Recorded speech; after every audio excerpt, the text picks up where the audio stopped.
Well, welcome. You know how we always talk about the weather, and Annabelle and I were down like the CBD in Newcastle Beach, and can you believe that Mrs. Robertson said to me, "Oh, it's too cold here." So every Sunday I've been complaining about the heat. Now this is about perfect weather, isn't it? Is it? Is it not? Okay. It's not. Somebody actually said they were cold in the church this morning, which is impossible for me to believe. Anyway, it's great that you're able to be here, and we are here. If you're visiting, welcome. We're here to worship God. We're going to look at His Word. We're going to look at a really interesting piece of the Bible. I know that people say, you always say that, but that's actually because the whole of the Bible is actually interesting once you get it in context. But we are here to worship God, and we pray that He would be present with us. So let's sing the song, "Let Your Kingdom Come." Let's stand and sing this.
Grab a seat and let's pray.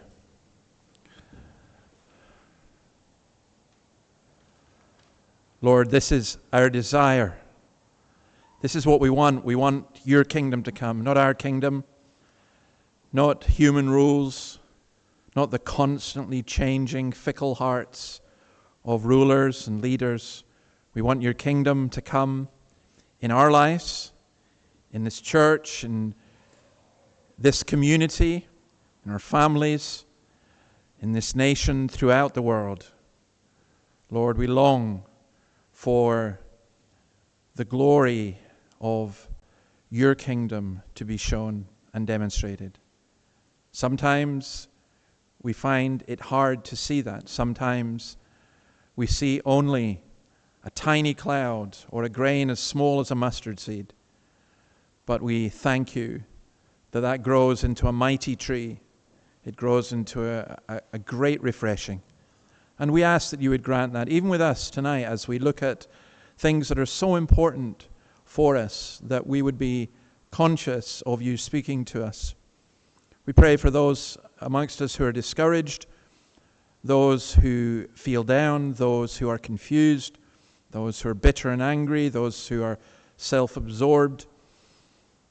We pray, O Lord, that whatever our circumstances, whatever our joys and sorrows, whatever our sins, whatever the good things that we have done, that we would be enabled to look beyond ourselves and to see you. For we ask in your name. Amen.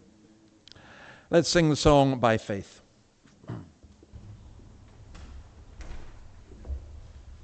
We'll stand.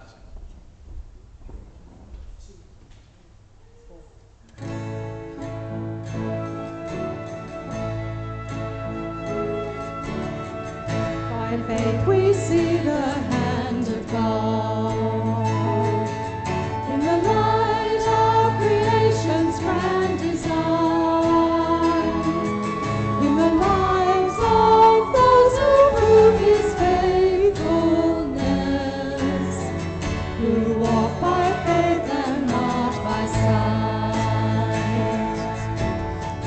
By faith our fathers roamed the earth, with the power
Please have a seat.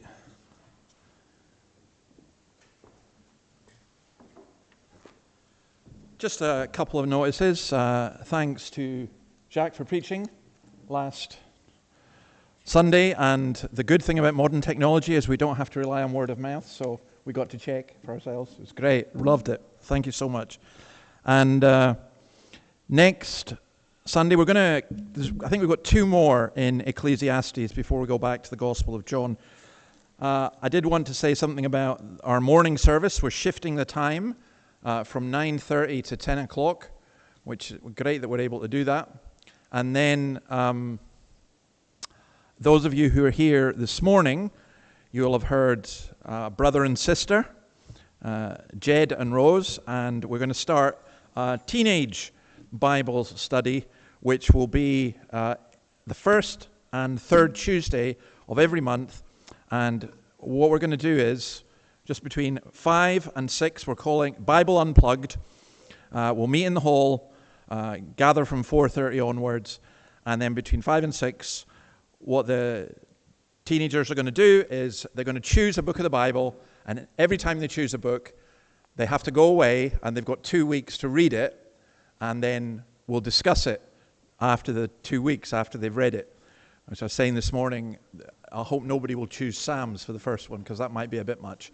But it's a really great thing to be able to do that. And can I say it's interdenominational in the sense that this is not just about Scots, Kirk, and if you know of any teenagers who might want to come, it's just an hour of Bible discussion and questions and teaching. And I think the idea is that maybe they'll go for pizza, or in fact, I believe that Guzman's was the option being stated. So whatever it is, but please do pray for that. And then, let's see, Noah and Esther, I can see you there. So I'm going to, since you've come twice, and I've got these, I'm going to bring them up to you.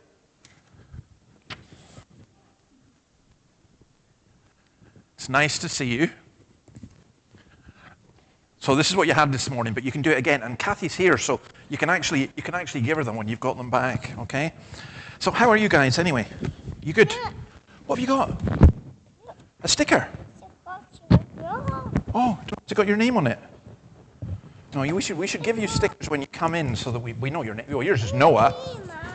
That's yours, okay. Well, you can have this one, okay? Okay, and you can have that one. And then you've each got one of these. It's great. Now, the only thing I want to say to you is this. Sometimes some people brought, like people Esther's age and younger, babies, to Jesus.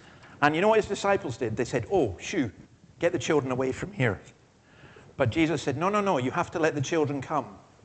And that's why I'm so glad to see you tonight. And I'm always glad to see you in the morning as well. Because this is your church, okay? Yes, I know, you've got that. That's great.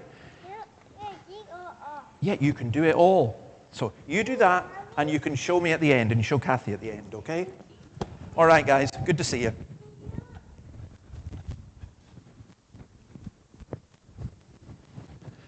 Now, if you all match the enthusiasm of little children, I'd be very happy. Yeah. Do you know this? I'm in a state of shock because somebody actually said hallelujah out loud this morning, so that doesn't normally happen in a Presbyterian church. So, but it was good. We are... no, it's not going to be Nicole. It's going to be Terry is going to read Hebrews chapter 2, and then after that, Cedric will pray for us.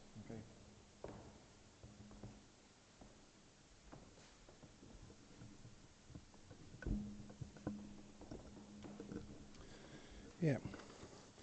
Yeah. This evening we'll be reading Hebrews chapter 2. We must pay the most careful attention, therefore, to what we have heard, so that we do not drift away. For since the message spoken through angels was binding, and every violation and disobedience received its just punishment, how shall we escape it if we ignore so great a salvation? This salvation, which was first announced by the Lord, was confirmed to us by those who heard him. God also testified to it by signs, wonders, and various miracles, and by the gifts of the Holy Spirit distributed according to his will. It is not to angels that he is subjected the world to come, about which we are speaking. But there is a place where someone has testified. What is mankind that you are mindful of them, a son of man that you care for him? You mind them a little lower than the angels. You made them a little lower than the angels. You crowned them with glory and honour and put everything under their feet. In putting everything under them, God left nothing that is not subject to them. Yet, at present, we do not see everything subject to them. But we do see Jesus, who was made lower than the angels for a little while, now crowned with glory and honour because he suffered death, so that by the grace of God he might taste death for everyone. In bringing many sons and daughters to glory, it was fitting that God, by whom and through whom everything exists, should make the pioneer of their salvation perfect through what he suffered. But the one who makes people holy and those who are made holy are of the same family. So Jesus is not ashamed to call them brothers and sisters. He says, I will declare your name to my brothers and sisters. In the assembly I will sing your praises. And again, I will put my trust in him. And again he says, here am I and the children God has given me. Since the children have flesh and blood, he too shared in their humanity, so that by his death he might break the power of him who holds the power of death, that is, the devil, and free those who their lives were held in slavery by their fear of death. For surely it is not the angels he helps, but Abraham's descendants. For this reason he had to be made like them, fully man, fully human in every way, in order that he may become a merciful and faithful high priest in service to God, and that he might make atonement for the sins of the people. Because himself suffered when he was tempted, he is able to help those who are being tempted. That's the word of God.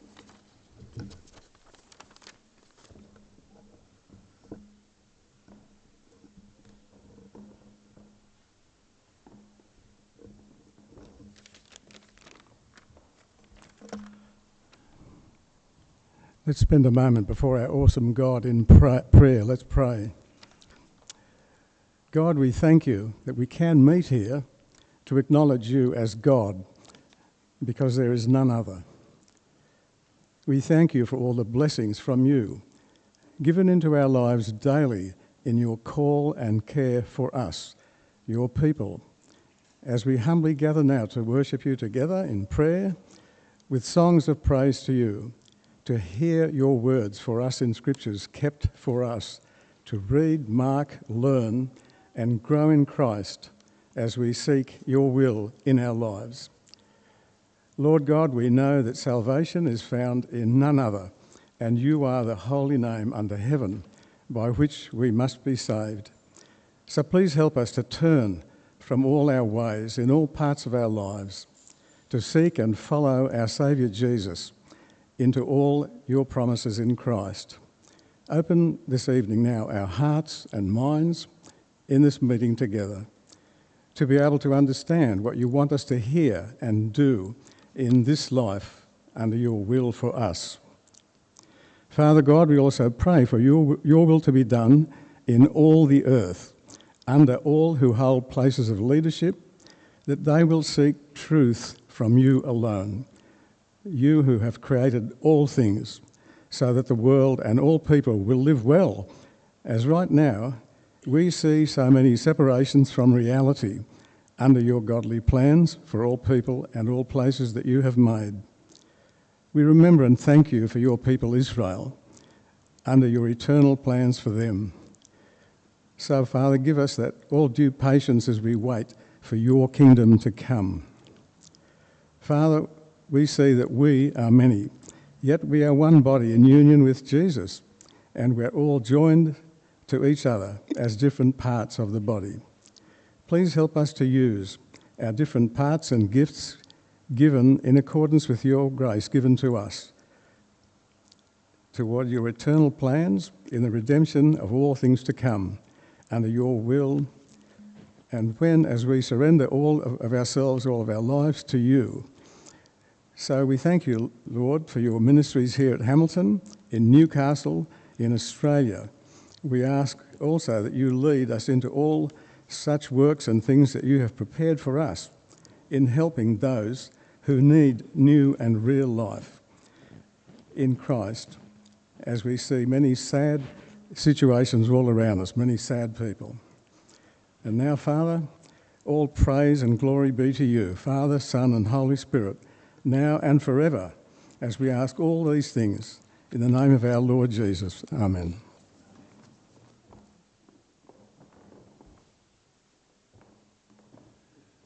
Now we're going to sing a lovely song from the Bible, Psalm 116. We won't sing it all, but I can recommend very much going and having a look at it when you go home. It's a very beautiful song about a very difficult subject, being drawn to the point of death, and God being present at that. So let's sing Psalm 116, verses 1 to 9.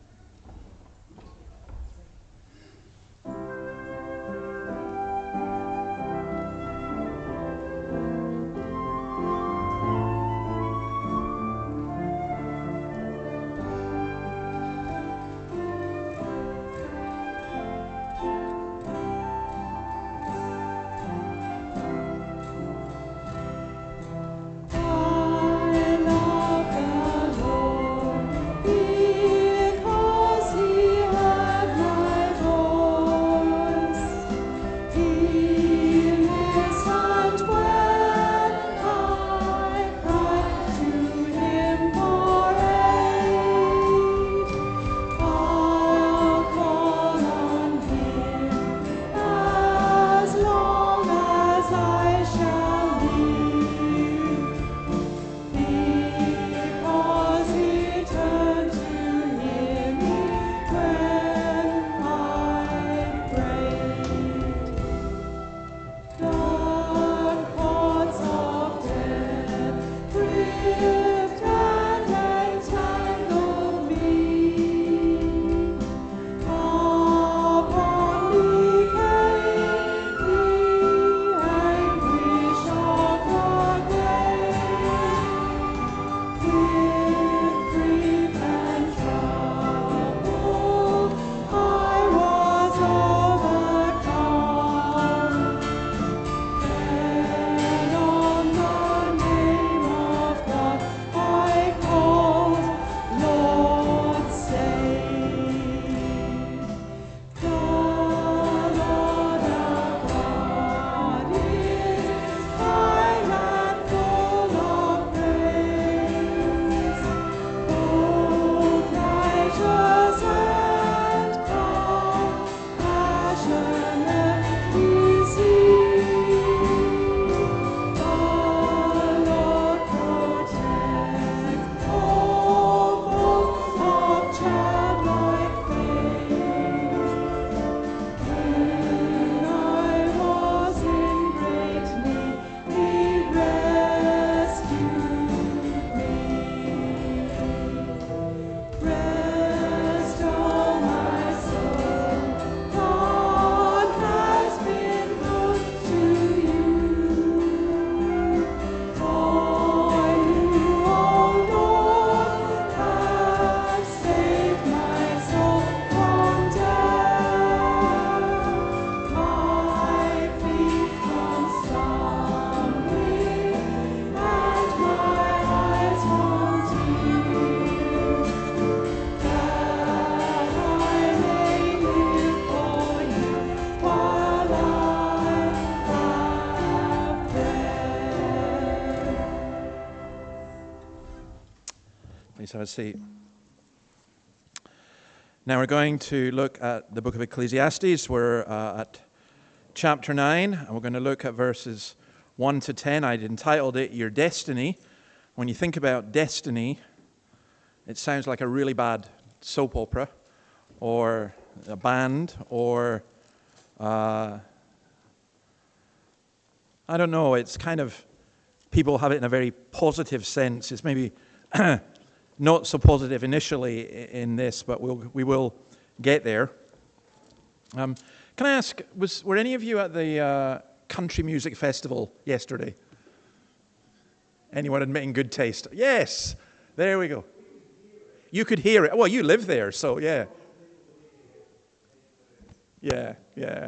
It was. Were you happy with the sound? It is. Yeah, Jacques, you were there, weren't you? Yeah, it's great.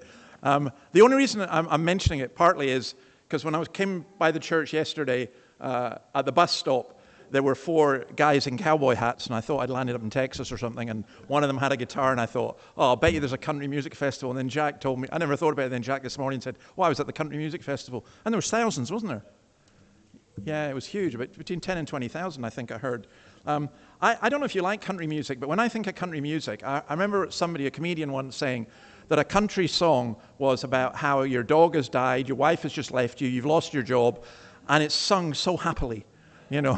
So that's it's a little bit where we're going with this. It's Ecclesiastes 9.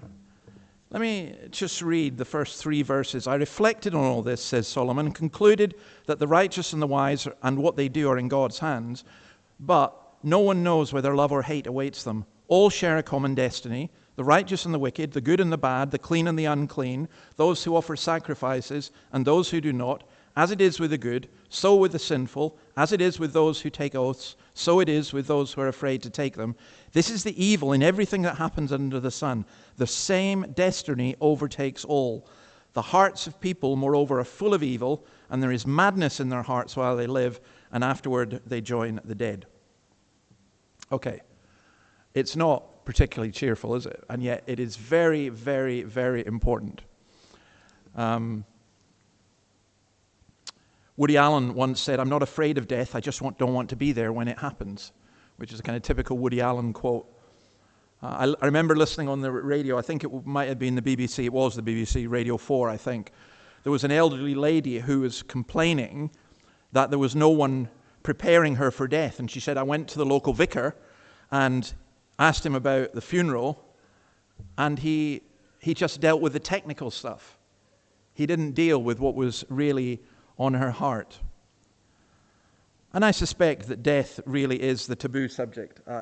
If you go out, if you're the kind of person who goes out for a dinner party, can you imagine saying, right, now let's have a chat about death?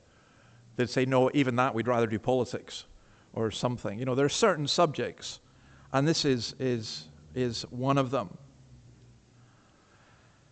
Now, I think that this book, Ecclesiastes, faces up to that, as indeed does the whole Bible.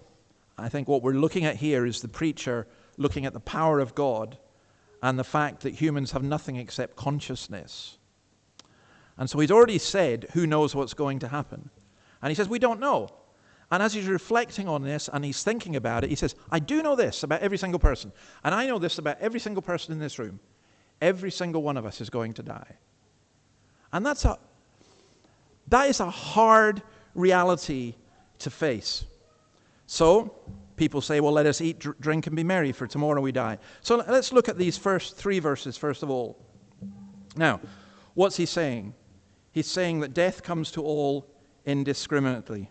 Hebrews 9:27, just as man is destined to die once, and after that to face judgment. Now here's the important thing. Death is not an accident. It is an appointment which only God can change or cancel. He's not saying here that we are to live passively, we'll see that in a moment, or that we are not to prepare. But what he is saying is it's only God who knows the future.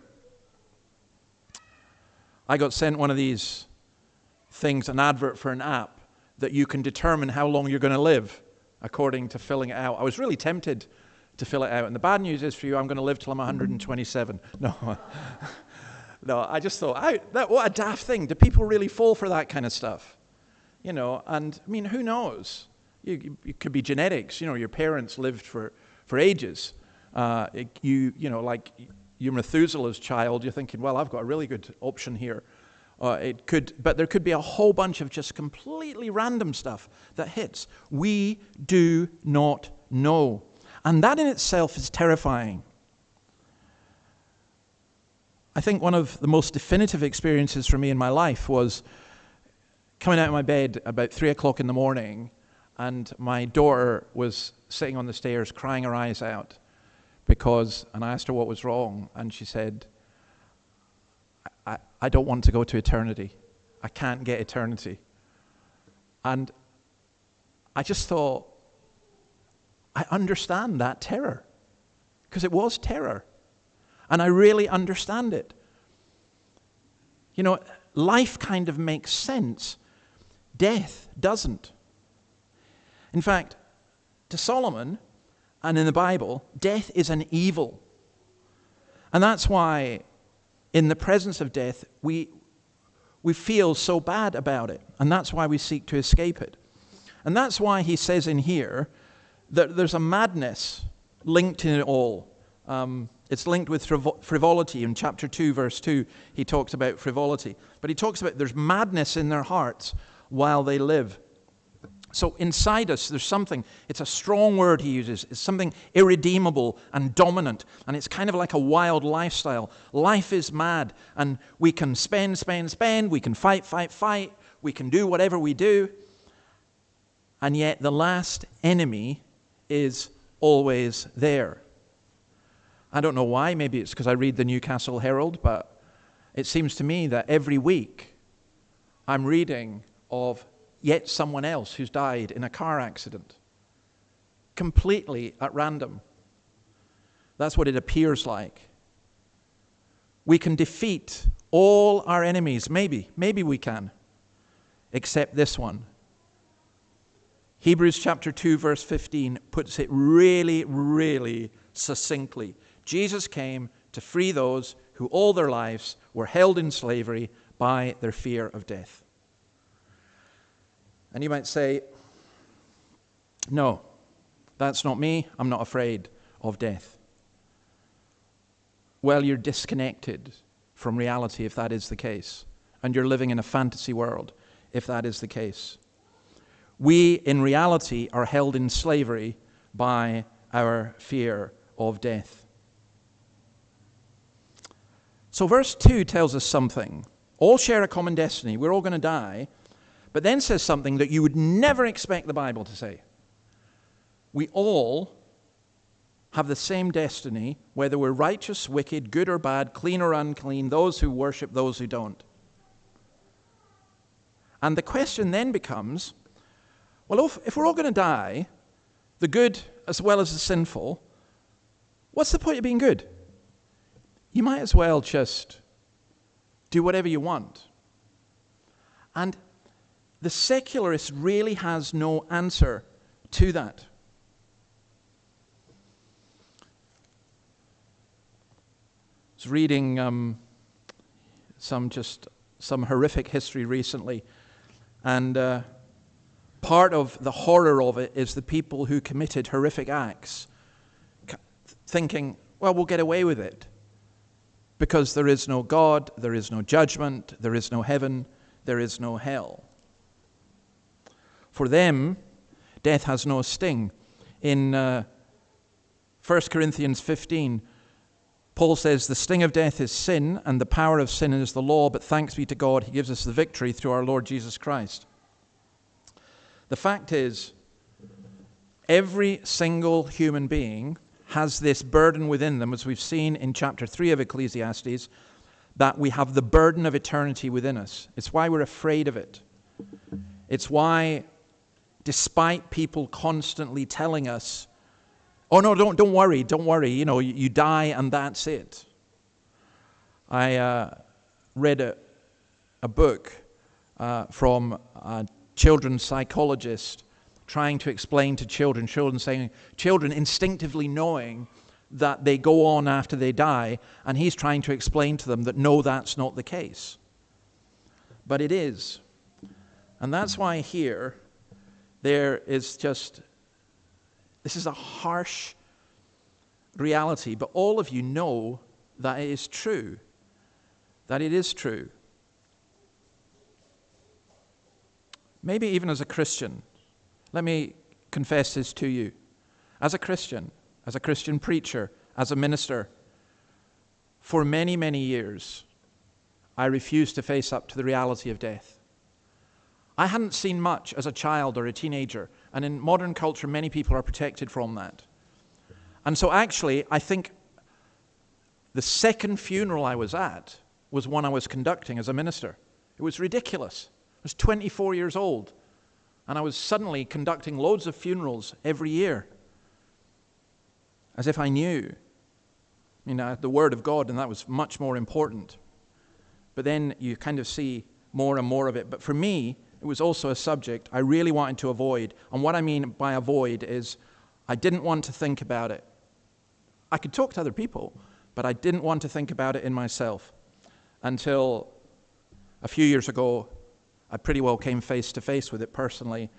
And I wouldn't say it completely got rid of the fear, but it certainly made me understand the weakness and frailty of the human body and the human mind and human emotions. And it made me realize just the extraordinary wonder of promise of eternal life. So let's go to verses 4 and 6. 4 to 6. Anyone who's among the living has hope. Even a live dog is better off than a dead lion. For the living know that they will die, but the dead know nothing. They have no further reward, and even their name is forgotten. Their love, their hate, and their jealousy have long since vanished. Never again will they have a part in anything that happens under the sun. Now, I'm calling this the hope of life, but why? It doesn't sound very hopeful. In fact, that sounds pretty well even more depressing. Even a live dog is better off than a dead lion. If your life has come to that, well, at least I'm alive. Ayaan Hirsi Ali, whose biography, Infidel, I'm reading just now, I was so amused by this. My father, she said, used to call me his liver, my dear liver. And you'd think, well, what dad would call their daughter liver? And she explains it. In Somalia, this is very meaningful because without a liver, you cannot survive. So it was actually saying, I can't survive without my daughter. So in that sense, it's a great term of endearment. And although it's just been Valentine's Day, I don't send cards anyway, but I can't imagine if I did do a Valentine's card to Annabelle, I'd put on my dear liver. That would not go down too well, I don't think. But this idea of having life within you, that you've still got life, you're still alive. There's a wonderful book by Albert Camus called L'étranger, The Stranger, The Outsider is probably what it's better known as in English. I say wonderful because it's kind of depressing, but also beautifully written. And from my point of view, it's like Ecclesiastes without God. And in this, he says, he has one of his characters say, everybody knows that life isn't worth living. Given that you've got to die, it obviously doesn't matter exactly how or when. And again in the same book, have you really no hope at all? And do you live in the belief that you are to die outright? Yes, I said. Yes, that's it. I'm not sure how anyone lives like that. Because it's such a contradiction from what is within us, that there is something eternal within us. Eternity terrifies, but at the same time, it's something within us. And I have seen people die who kind of boasted in life, oh, I don't care, I'm going to die, that's it. But when they died with fear because they, within themselves, knew it wasn't it. It's said of Jean-Jacques Rousseau that he was terrified, crying, my God, what have I done? What have I done? So this is the evil and the madness that's there. And yet, we know that we will die. He says the dead know nothing. There's a poem by the Greek poet Theocritus in the 3rd century BC. Two farmers are discussing, "Console yourself, dear Batos," says Corydon. "Things may be better tomorrow. Where there's life, there's hope. Only the dead have none." Some people think, "I'm going to die, so I'll just go on a lifelong binge." You know, imagine they used to play this thought game. If you were told you had only one day to live, what would you do? And sometimes you'd get the answer, "Oh, I'd go and do out all the things that I meant to do that were bad that I haven't done until now. I'll just go on a binge." Well, no. Where there's life, there is always hope. And again, I won't go into any details about anything, but I do remember going to visit a woman who was, as far as the medical staff were concerned, was basically dead. She was going to be dead by the morning, certainly not responding or conscious to anything. And I didn't know what to do, so I just prayed. And I went back in the next day thinking, you know, I was going to be taking her funeral, and they said, "You better come in and see her." And she was sitting up. And she said, "You're the guy who came in and prayed the Lord's Prayer." And she wasn't supposed to have had any consciousness. I mean, how do you can't explain stuff like that. But always, where there's life, there's hope. And that is important. Now, I don't think this passage is denying an afterlife. It certainly isn't. It's saying that you cannot live your life again. You cannot enjoy your life in retrospect. You cannot come back as something else. The lion is admired as the mightiest of beasts. The dog was despised, sorry those of you who love dogs, as a despised scavenger. And yet, the dog having life is better than the lion who is dead. And then he says here, "Love and hate vanish. It's gone from the earth. Their memory does not linger on. But on the earth there is still love, hate, and jealousy." So what he's really saying is, all that we've had on in this earth, it's just kind of disappeared. But is that it? So remember in Ecclesiastes, you see the phrase back in verse 3, "under the sun." It's always about what's under the sun, what's under the sun, what's under the sun. And it all seems so pointless and worthless if that's all that there is. Because you're trying to build something. And you know what it's like? It's like going down to the beach and building the most glorious sandcastle. It is the best creation that anyone has ever made, but you know the tide's going to come in. You think, well, what's the point of doing that? But when you think about that in terms of life, you think about what's the point of anything. And so, there is the life of faith. I think that's what verses 7 to 10 is about. "Go eat your food with gladness and drink your wine with a joyful heart, for God has already approved what you do." Solomon's such a strange book for people who've kind of got the gospel down to and that's it. Solomon shoots all over the place. And this is what I like about it. "Always be clothed in white and always anoint your head with oil. Enjoy life with your wife, whom you love, all the days of this meaningless life that God has given you under the sun, all your meaningless days. For this is your lot in life and in your toilsome labor under the sun." That is never a text that I've preached at a wedding, and I don't think I would. It's quite extraordinary. "Whatever your hands find to do, do it with all your might, for in the realm of the dead where you are going, there's neither working nor planning nor knowledge nor wisdom." What's he saying? Is this part of the despair? No, it's not. What he's saying is this: you can enjoy life by preparing for death and realizing that what you do on this earth has some real meaning. It's not random. You are not, Bertrand Russell's famous quote, you are not a blob of carbon floating from one meaningless existence to another. Every life has value. Every life has worth. Nobody is scum. Nobody is to be disposed of. Even the most agonized soul is a soul that is made in the image of God. So what's Solomon saying about this life? First of all, contentment. He's saying we should be content with our situation, take our opportunities, work hard, and be grateful to God for what He's given us in life. The believer in God gives himself or herself to a contented life and a joyful life. And he says here, the basis of this is that God has already approved what you do. Well, we're not struggling for acceptance. We receive contentment as God's gift. When you go to Philippians chapter 4, Paul says, I've learned to be content, whatever the circumstances, whether well-fed or hungry. How can you be content when you're hungry? But he said, I've learned it. Well, how do you learn it?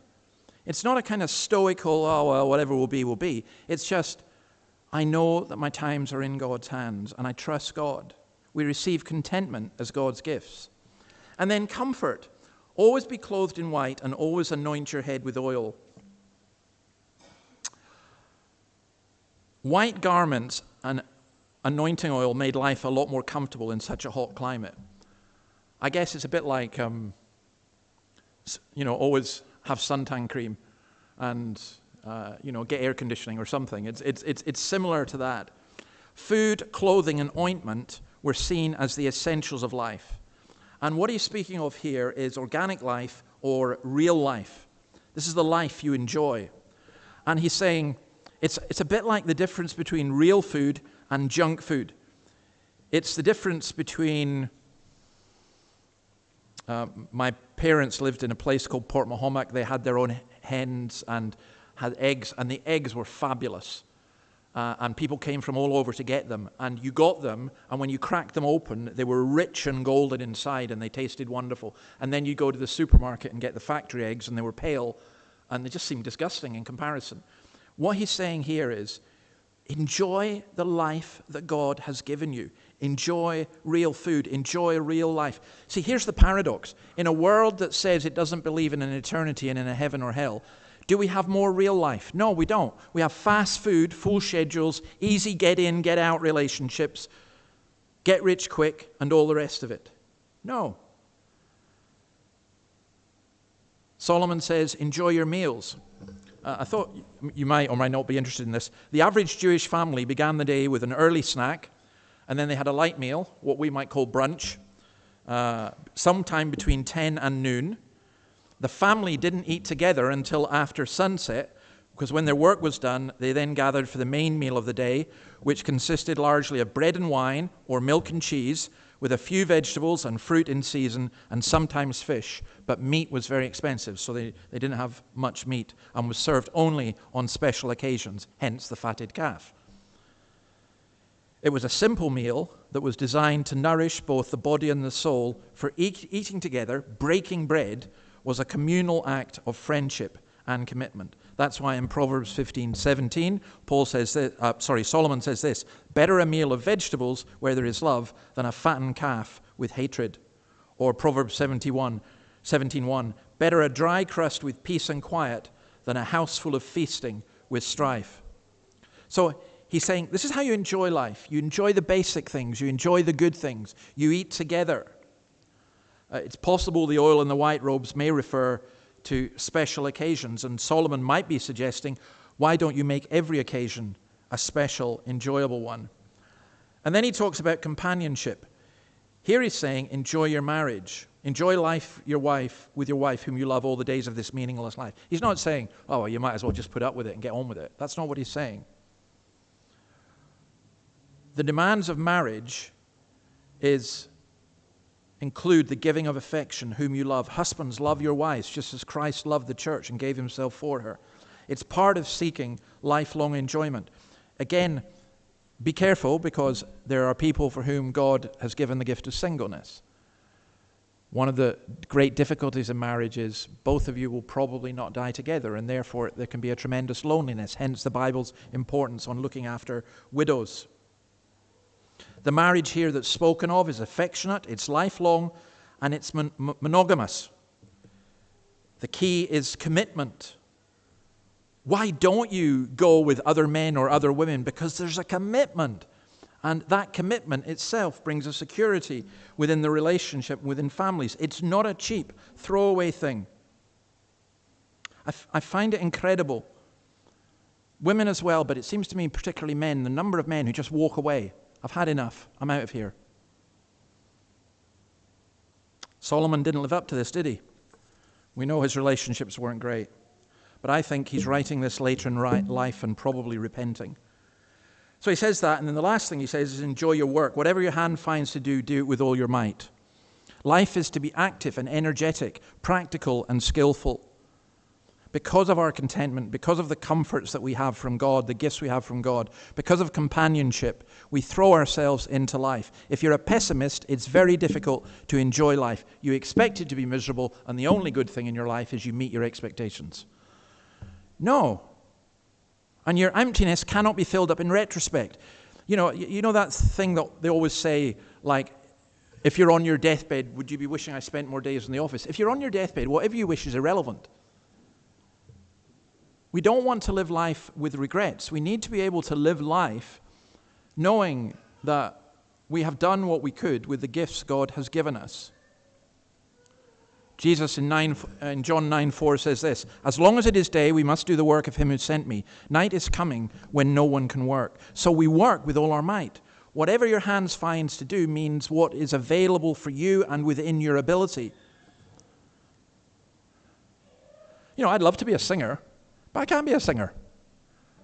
I don't have that ability. I'd love to be a musician. I can't be a musician.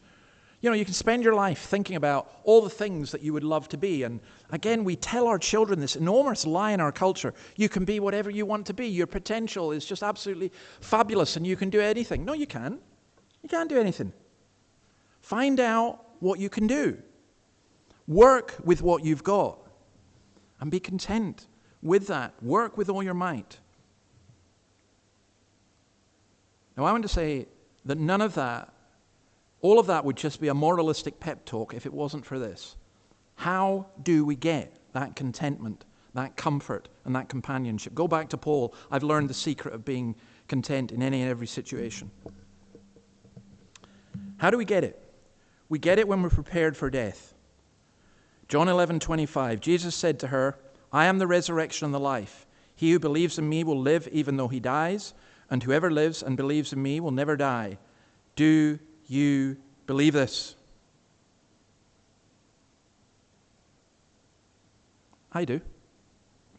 I really do. Because life doesn't make sense without that, and life isn't worth living without that. Because everything that I value and everything that is good can be taken away. But this cannot be taken away. Christ cannot be taken away. The goodness of God cannot be taken away. The love of God cannot be taken away.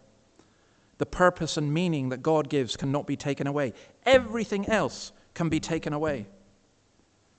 And ironically, when you grasp the foundation, you build your life upon the foundation of Christ, it's not the sandcastle, it's the rock. And when you're building on the rock, you enjoy the temporary stuff even more. Because your whole life is not dependent on it. Warren Wiersbe says this, if we fear God and walk by faith, we will not try to escape or merely endure life. We will enjoy life and receive it happily as a gift from the Lord.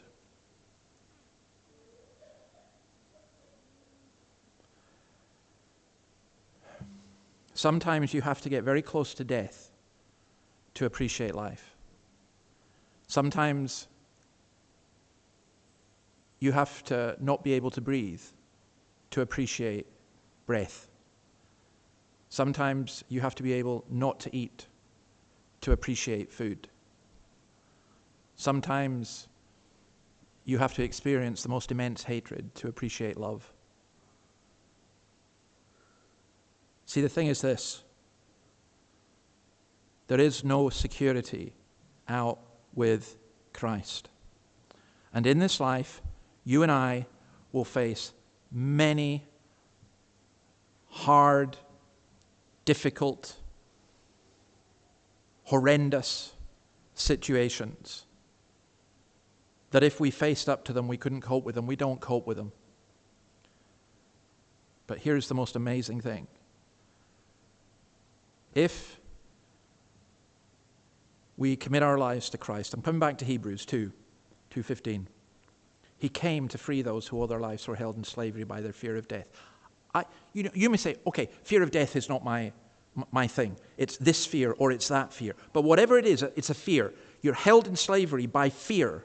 And the only person who can ultimately deliver you from fear is God. When you try and fix it, when you try and sort it out all by yourself, you can't do it. You'll just make a mess. You'll mess yourself up and you'll mess other people up. But when you get to a point where you say, Lord, my head's a mess, my heart's a mess, my life's a mess, I don't know what I'm doing, but I absolutely trust you. I absolutely believe you. Then paradoxically, as you let go, you become free and you're able so much more to live in this world. It's an old saying. I love it, that's why I say it many times. But Christianity is not about pie in the sky when you die, but it's also steak on your plate while you wait. And if you're a vegetarian, work out your own option for that. But it's beautiful. That's wonderful. And that's really, although this is saying there's a common destiny for all,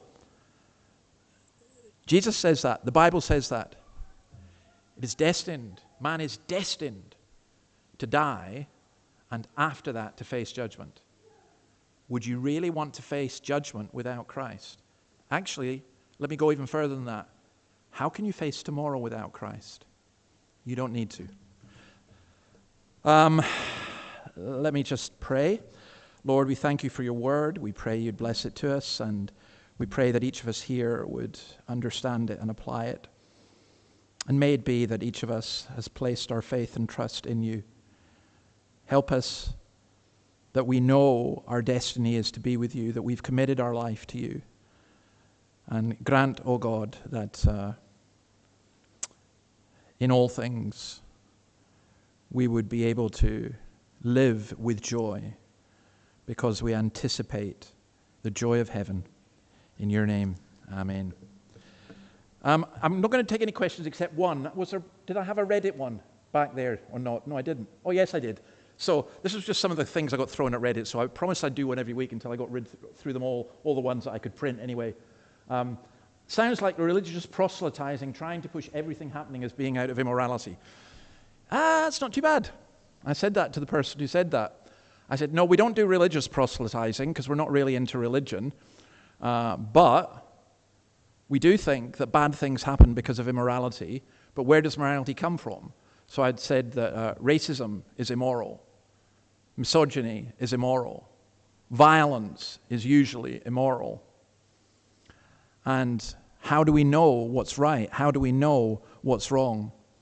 And actually, this whole area would be a whole lot better if people return to God's word and God's law, and above all, to God's Son, Jesus.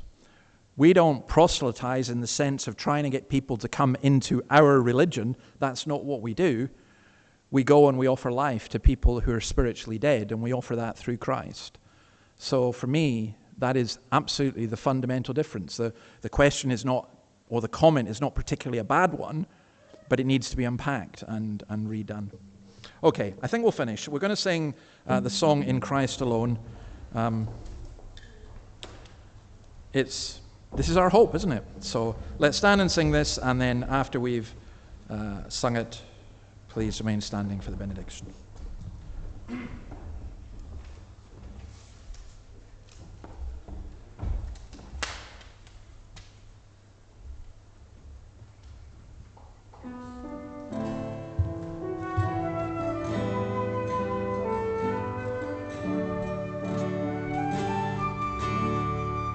In Christ alone, my hope is found. He is my strength, my song, this cornerstone, this solid ground, firm through the fiercest drought and storm. What heights of love, what depths of peace, when fears are still, when striving cease, my comforter, my all in all, here in the love of Christ I stand.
scheme of man can ever pluck me from his hand.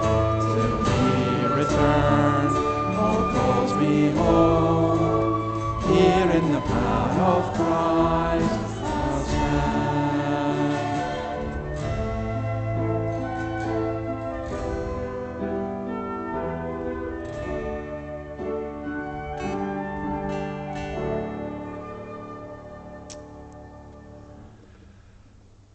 Lord, what a wonderful thing it is that nobody's life here is meaningless, and that our meaning doesn't depend on us going and doing lots of really good things, but our meaning is given in that we are made in your image, we are redeemed by your blood, we are renewed, reborn.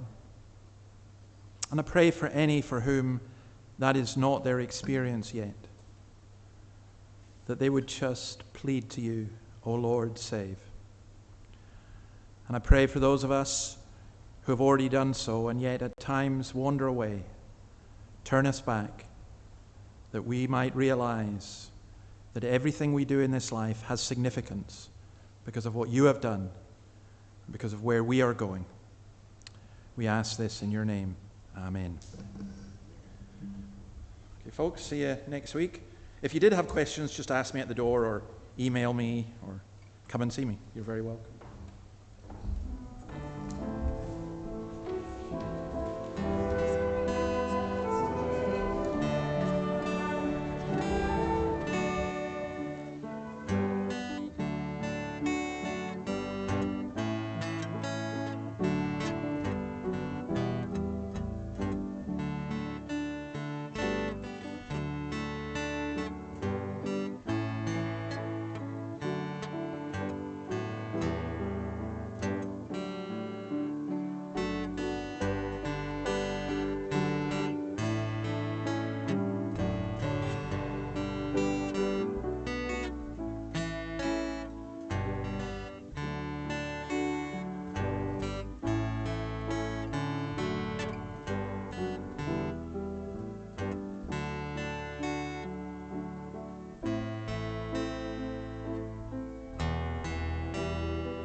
My strength, my song, this cornerstone, this solid ground, firm through the fiercest drought and storm.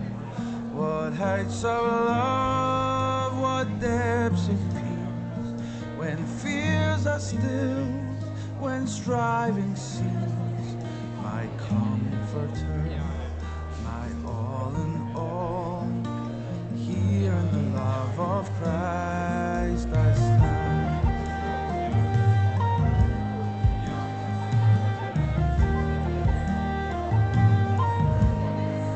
In Christ alone, who took on flesh, fullness of God in helpless babe, this gift of love and righteousness, scorned by the ones he came to save, till on that cross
Lord, you have searched me, and you know me.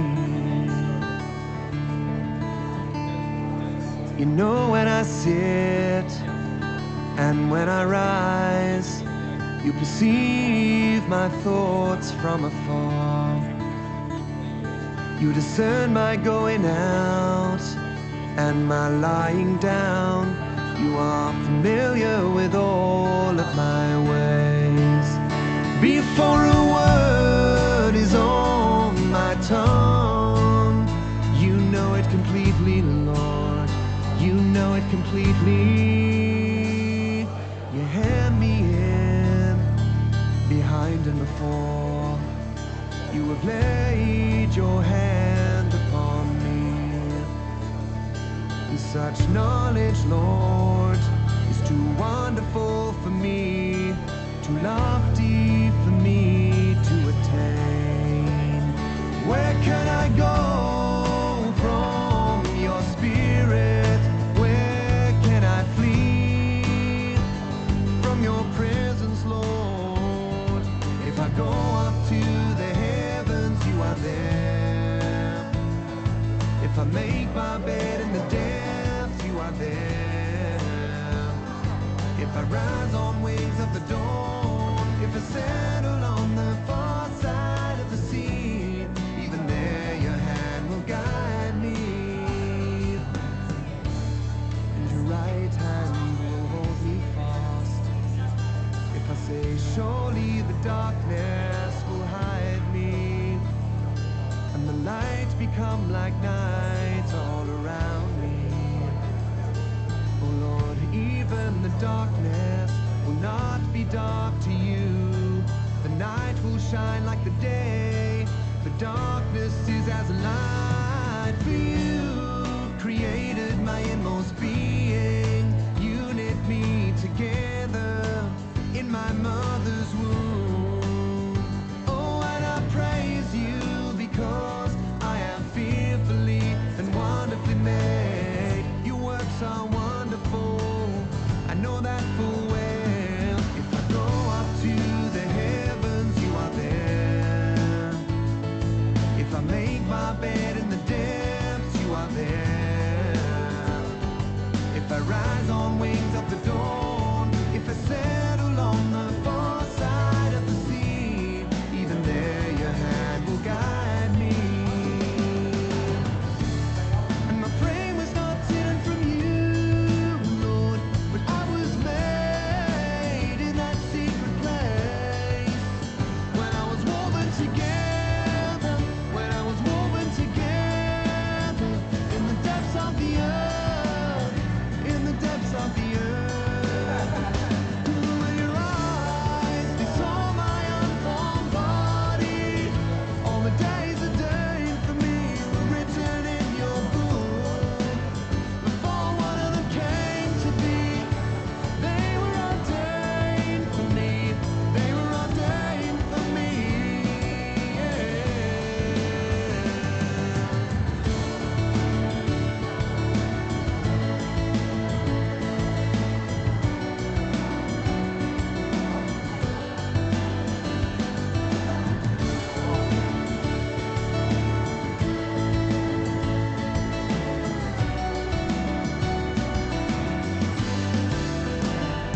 Precious to me are all of your thoughts, Lord. How vast is the sum of them. Were I to count them, they would outnumber the grains of the sun. The grains of the sun. When I awake, Lord, when I awake, Lord, I am still with you. I am still with you. I am still with you.